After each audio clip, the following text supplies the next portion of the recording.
മിശിഹായിൽ ഏറ്റവും പ്രിയമുള്ളവരെ, വിശുദ്ധ ലൂക്കാസ് സുവിശേഷകൻ്റെ 6-ാം അധ്യായം 12 മുതൽ 16 വരെയുള്ള വാക്യങ്ങളിൽ ദൈവത്തോടുള്ള പ്രാർത്ഥനയ്ക്കു ശേഷം ശിഷ്യഗണത്തിൽ നിന്നും ക്രിസ്തു 12 പേരെ അപ്പോസ്തലന്മാരായി തിരഞ്ഞെടുക്കുകയാണ്. പ്രിയ സഹോദരങ്ങളെ, അപ്പോസ്തലോസ് എന്ന ഗ്രീക്ക് പദത്തിൻ്റെ അർത്ഥം അയക്കപ്പെട്ടവൻ എന്നാണ്. എന്തിനു വേണ്ടി അയക്കപ്പെട്ടവനാണ് എന്നുള്ളതാണ് അടുത്ത ചോദ്യം. തീർച്ചയായും അവൻ തുടങ്ങിവെച്ചത് പൂർത്തിയാക്കുവാൻ എന്നത് തന്നെയാണ് ഏറ്റവും കൃപ നിറഞ്ഞ മറുപടി.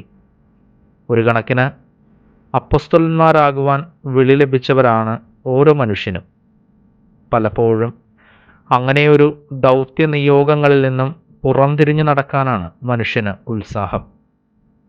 അവനവന് ഉചിതമെന്ന് തോന്നുന്ന, അല്ലെങ്കിൽ ഒരുവൻ്റെ ഔചിത്യബോധത്തിന് നിരക്കുന്നതെന്ന് തോന്നുന്ന, അവനവൻ പടച്ചുണ്ടാക്കുന്ന ചില ദൗത്യങ്ങളുടെ പിന്നാലെ പായാനാണ് പണ്ട് മുതലേ മനുഷ്യൻ്റെ അഭിനിവേശം.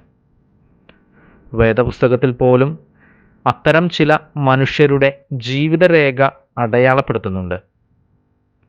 അമിത്തായിയുടെ പുത്രൻ യോനായ്ക്ക് കർത്താവിൻ്റെ അരുളപ്പാടുണ്ടാകുന്നുണ്ട്. നിനവേ നഗരത്തിൽ ദൈവം യോനായ്ക്ക് ദൗത്യമൊരുക്കുമ്പോൾ യോനായുടെ ലക്ഷ്യം മറ്റൊന്നായിരുന്നു.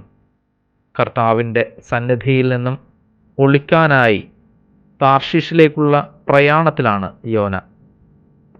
സ്വയം പടച്ചുവച്ച ദൗത്യങ്ങളിലേക്ക് സഞ്ചാരം നടത്തുന്ന യോന ചെന്നു കയറുന്ന ഇടങ്ങളൊക്കെ ദുരിതക്കാഴ്ചകളായി മാറുന്നു.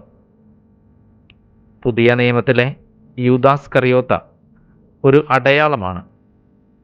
സ്വന്തം ഇഷ്ടങ്ങൾക്കനുസരിച്ച് ദൗത്യവഴികൾ നിജപ്പെടുത്തി സഞ്ചരിക്കുന്ന മനുഷ്യർക്ക് വന്നു ഭവിക്കാനിടയുള്ള അവസാനത്തിൻ്റെ നൊമ്പരപ്പെടുത്തുന്ന ഉദാഹരണമാണ് യൂദാസ്. ക്രിസ്തുവിൻ്റെ ഓരം ചേർന്ന് അവൻ്റെ വഴികളിൽ അവൻ യാത്ര നടത്തുമ്പോഴും അവൻ്റെ മനസ്സുകൊണ്ട് വിപരീത ദിശയിലേക്കുള്ള സഞ്ചാരത്തിലായിരുന്നു യൂദാസ്. അതുകൊണ്ടാണ് അവസാന അത്താഴമേശ വരെ എത്തിയിട്ടും ഒരു തുണ്ട് കയറിൽ അവന് എല്ലാം അവസാനിപ്പിക്കേണ്ടി വന്നത്.